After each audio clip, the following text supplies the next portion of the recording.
The 805 Focus is brought to you in part by Nonprofit Kinect. Nonprofit Kinect provides superior leadership tools and resources so nonprofit leaders and board members can make valuable decisions to move their organization forward to a sustainable and vibrant future.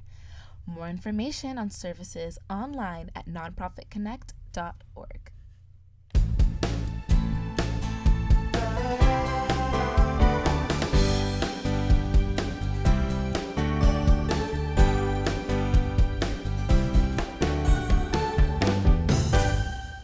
Welcome to 805 Focus. I'm Dr. Cynder Sinclair with Nonprofit Kinect, and we will be bringing you the latest on your favorite nonprofits, so get ready to be inspired. Our special guest today is Stacey OtteDemangate, and Stacey is the Executive Director of the Wildling Museum of Art and Nature.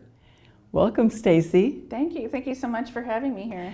Oh, I'm so glad you're here because I have been reading about and hearing about all the great things happening at the Wildling. That's what people call it, right? They don't say the big long name, they say the Wildling. It's the shorthand. Yeah, everybody knows what that means.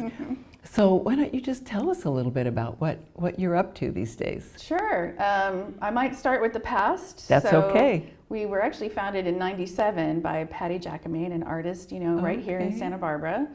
And she just loves nature and art, and so she just felt a museum that did both of those would be really great for the community and inspire people to care about nature. So she and a cohort decided to pull together. They founded us, and we started out in Los Olivos and opened our doors in 2000. And yeah, we've been doing all kinds of exhibitions and programs ever since. And when I went on your website, I love this little saying you have that you want people to appreciate nature through the lens of artists. What a wonderful idea. Yes, I think Patty really hit it on the head with that, and I'm sure artists already kind of intuitively know it, but it's really easy to get disconnected from nature. We're all busy, we're living our lives, we're doing our jobs, we're sitting in front of screens way too much. Yeah. And you kind of forget sometimes about the beautiful outside, although here we're very lucky in our region, of course. But there is something about a gorgeous piece of art that represents nature that can kind of like make you go, oh yeah, wow. And then maybe you take it to the next level after that experience, right? And maybe you go out in nature, or maybe you join a conservation organization. Yeah. So you have the museum with beautiful exhibits, but then I think you also go out and do education. Do you go out in the community, or do people come to you for education? Yeah, mostly people come to us. We're a tiny team. We only have 3 full-time staff people. Okay. And 2 other part-timers. So, we're a little thin on the human resource aspect. But yeah, we do all kinds of different programming over the years. We've had art workshops. We've had kids art programming. We do school tours as schools, desire them. And we started doing some film projects periodically, so that's kind of a new exciting thing that we're pursuing. Wow. So tell us about the film project. Yeah, it's very exciting to me because it's a way for us to really pull together kind of both the art, the science, and the beauty of nature and put it in a package that we can enjoy outside of the museum at any time. So whether it's a DVD or a film screening off-site or a film screening on-site, and then down the road, we can sell them in our store too. But it's really a great way to just get our mission out there much broader than we can just, within our own 4 walls. That's a great idea. Now, was that as a result of the COVID challenges, or did you just always want to do that? We started before that. We had connected with Jeff McLaughlin, who's a wonderful local filmmaker, and he did a documentary about condors that we had screened. Yeah, which was great. Not for us, but just on his own. But that connection was kind of made, and gosh, I think the first one we did with him was for an exhibition, and it was all about Ray Strong and the Oak Group, because we had this incredible exhibition about Ray Strong. And sometimes we like to have that other kind of medium in an exhibition, because people learn in different ways, they get attracted to different things. And it kind of turned into a documentary. Oh gosh. Which right before COVID, we were able to actually screen at the Santa Barbara International Film Festival. And I can't tell you, that really solidified the bug of it all for me, because there we were sitting at the Arlington, and there was something like 2,000 people watching this. Yeah, and he had done a great job. So we're just very proud of Jeff's work, and so we worked with him on the Carrizo Plains, which is one of those stories that not a lot of folks know about or haven't made the effort to drive up to Carrizo Plain yet. So it's just really exciting to be able to kind of open up that story of artists and nature and put it out in a whole new format for us. So are you going to do more films?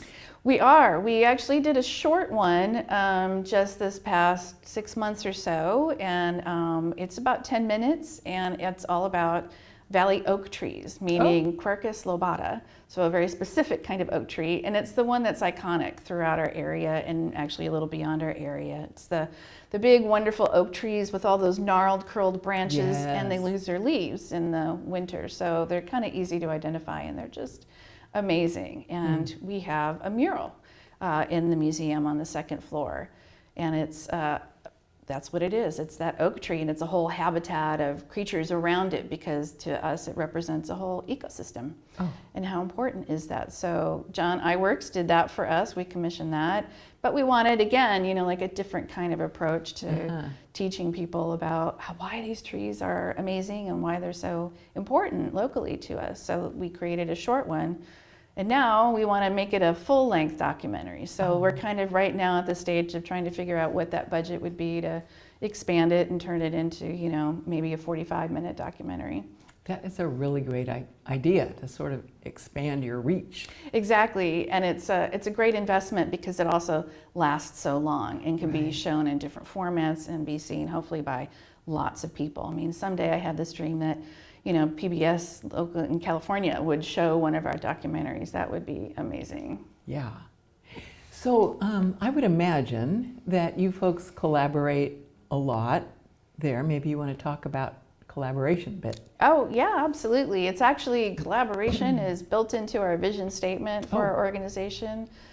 We went through that process in 2012, and it's something that everybody really wanted to see happen, and we absolutely embrace. I mean, we're small, but if we can partner up with others, then it's just better for the community, but also all the different organizations. So lots of times, some of our exhibitions will involve other partners. So several years ago, we did one on wild horses called Wild Spirit, but we partnered with Return to Freedom, who has a wild horse sanctuary.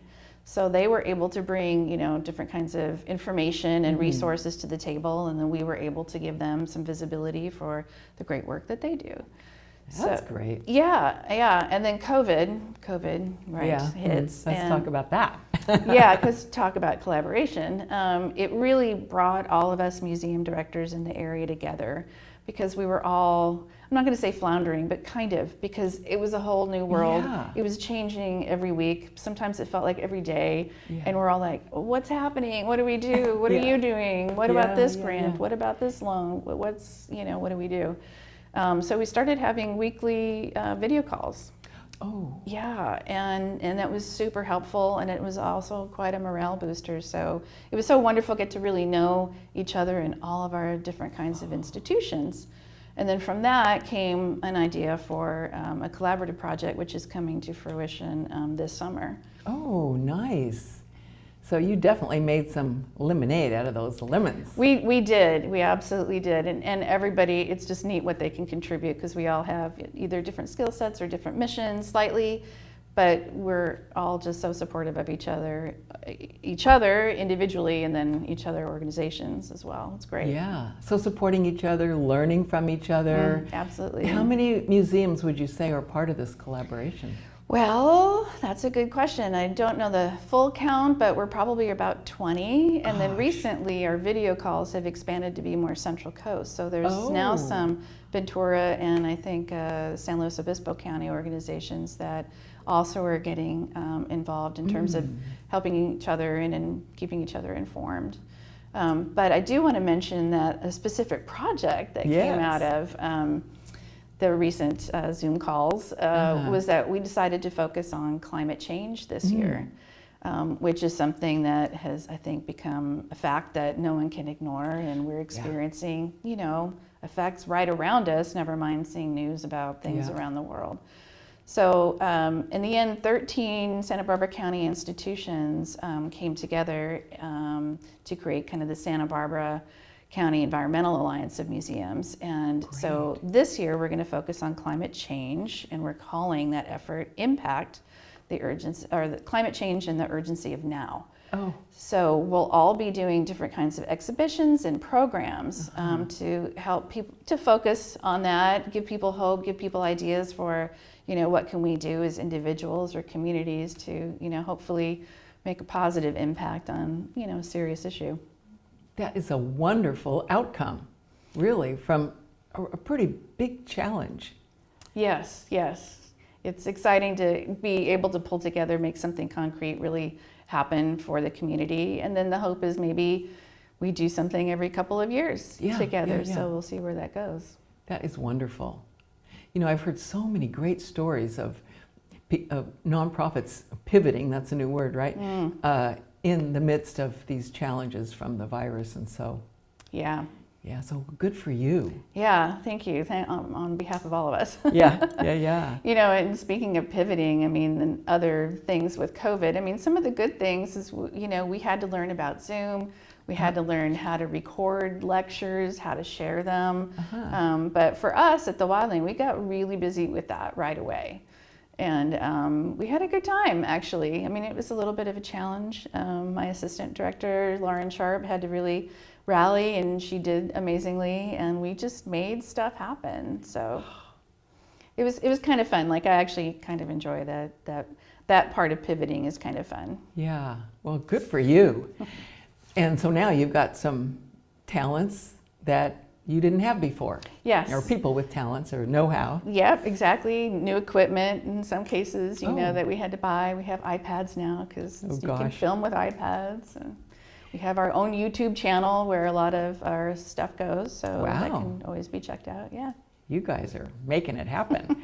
So here you have a small staff, but I would imagine you use volunteers too. Oh, absolutely. Absolutely. We generally have about 30, 35 total who help in different ways, whether it's, you know, with visitor services, with the store, with events, although of course we haven't had many events of late, thanks to COVID, but that'll be, you know, changing very shortly. And yeah, so we don't know what we would do without our volunteers, for sure. And with COVID, some people have had to move on to other things, and so we have lost, you know, a few here and there. So we're about to really recruit for some new volunteers. So we're always looking for fresh blood to get involved, and whether it's interacting with our visitors and, you know, showing them around our exhibitions, or helping our store person, or again, events, or moving walls when we have exhibitions, that kind of thing. Yeah, we're always looking for some new folks. So always something for somebody to help with. Yes, and lots of different ways too. And some of it's, you know, more of a commitment with a routine, and other stuff is as kind of needed. And so let's just say somebody's watching this and they say, gosh, I think I'd like to be a volunteer, but I don't know that much about art, or do you train them? Oh, absolutely, yes. Yeah, and we're actually looking to really develop a strong docent program with lots of broad education, but we've mostly in the past focused on each exhibition. So, you know, there's always an introductory period where you get training on, let's say it's Ray Strong or Ansel Adams, or any of the number of different kinds of artists and topics that we've covered. That's good. So that makes me feel more comfortable about signing up. If I know you're going to train me, I don't have to know all the answers. Oh, absolutely not. Absolutely not. I mean, if you're a people person, I mean, that's kind of, let's just start there. If you enjoy people, then you're going to have a good time. So now you mentioned the store. Tell me about your store. Yeah, we have, like, I think almost every museum, we have I think a really fun gift shop with the merchandise that really relates to our mission. So whether it's art-based or nature-based, there's a lot of fun ways that, you know, you can take that. And a lot of times we work with local artists as well, local jewelers. It's really fun to have handcrafted local things in our gift shop. So that is definitely a large component of what we have in our gift shop. And of course, the proceeds help support us and being able to do all the different things that we do. That is great. So, you know, somebody, once again, is watching this and they have a, you know, somebody's birthday coming up, or maybe the holidays are going to be coming up, or Valentine, you never know. Yeah. Then they could go to your store, to your shop, and buy a probably very unique gift for their person. Yeah, absolutely. And because of COVID, here's another good outcome of a bad thing. We also have an online store, and I noticed a lot of us fellow museums were doing that and calling each other, how are you doing an online museum? Or store, how are you doing that? So we figured it out along with everybody else. So yeah, that's another way, just going to our website and checking out the gift shop that way. That's great. So let's talk about your website a minute. So I'll bet if anybody has any questions, they can go on your website and find out, you know, what your hours are, where you're located, Absolutely, how to be a volunteer, how to make a financial donation. Yes, that's also lovely. Yes. And so you're a 501c3 nonprofit. All the donations are tax deductible, and so I'm sure you depend on the generosity of donors. We really do, yeah. In terms of our overall income budget and where does it come from, you know, it's first and foremost individuals, and we're so grateful to all of them, whether it's a basic level membership or a patron level or some extra special large gift. It all helps. It all matters. That is great. So Stacey, how long have you been with the museum, with the Wildling? Oh gosh, it's 12 years, which I find, it's flown by. I'm not quite sure how that many years went by so fast, but yeah, this is actually my 12th year. So, and it's been fun. We have moved a couple times. So I started when we were still in Los Olivos. Okay. Yeah, so we've actually had 3 homes. We started in Los Olivos behind Maddie's Tavern. That was a historic house. And that was just our launching pad. And then we moved a couple blocks away near Corner House Coffee and had that location, which is where I started in 2010. And then about 2 years into that, we started doing a lot of long-range planning and vision statements and things. And we just felt that financially, to be truly sustainable, that wasn't quite the right setup for us. And so we were able to move into Solvang when we found an incredible space. And how it wasn't already a museum, I'm not sure. It was set up for retail originally, but we love it. Oh, great. Well, good for you. And let's see. I think I also saw on your website or heard that you folks are in the middle of, or the beginning of, a capital campaign to retire your mortgage. Yes, we are. Thank you for mentioning that. It's pretty exciting. We purchased the building in 2018 and on a 10-year loan. And so we're right about halfway through that 10-year loan, and we just really are ready to burn that mortgage. So one of our donors, there's 2 that have offered a challenge with significant funding, and so their slogan for us is debt-free in 23. Oh, so, that's good. Yes, so that would be wonderful if we can manage to match their generosity and make that happen. Because the real gift is that it's those monthly interest payments and everything. Right. You know, kind of, you know, we're doing okay, but it would be really nice to not have those, and then to be able to do, obviously, more important things with the funds. Like hiring maybe an education person, or maybe someone to also help with development as well, so that we can really keep growing, because we have lots of ideas for the future. Ambitious, hopefully in just the right way, of so much more we want to be able to do for the community. That's good. It sounds like you have quite a group, quite a great board and staff and volunteers. We really do, and we all have a lot of fun. That's the nice thing. I mean, I can't think of a board meeting where we haven't had laughter at probably many points during a meeting. It's always a good group of people. And I think that might be an extension of our mission, right? What are we putting together? Art and nature. Yeah. Beautiful things that get make more people beautiful feel than good. that. Yeah. Yeah, that's great. Well, Stacey, we have a couple more minutes left. Is there anything else that you'd like for the audience to know about the Wildling?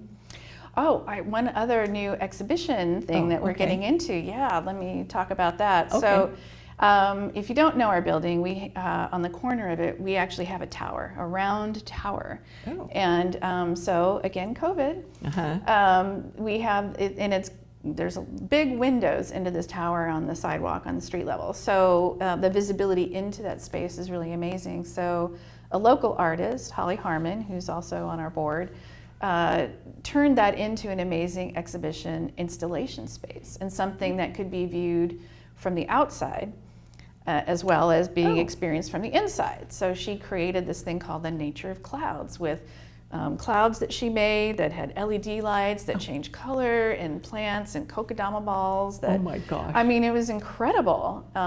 It's still there, not for much longer, but it's still there.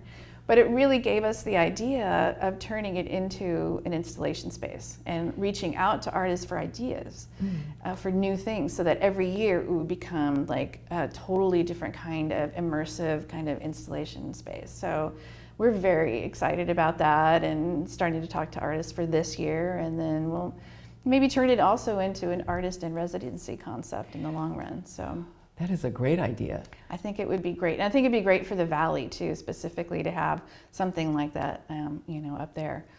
I mean, it's really a very unusual museum. I kind of doubt that most communities have something that combines art and nature in such a specific way like that.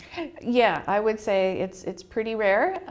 There's the National Museum of Wildlife Art up in Jackson Hole that's been around for a long time. It's very focused on wildlife, but we're a little broader than that because wildlife, yes, landscape, yes, and I appreciate that our board and our volunteers have let us really do such a wide variety of programs and seem very enthusiastic about that. It's an exciting future, I think. Yes, an exciting future. Well, Stacey, thank you so much for being with us today. Absolutely. And for all your great work over there in Solvang and the San Ynez Valley. Absolutely. Thank you so much. Yes. And thank you for joining us on 805 Focus, and we'll see you next time.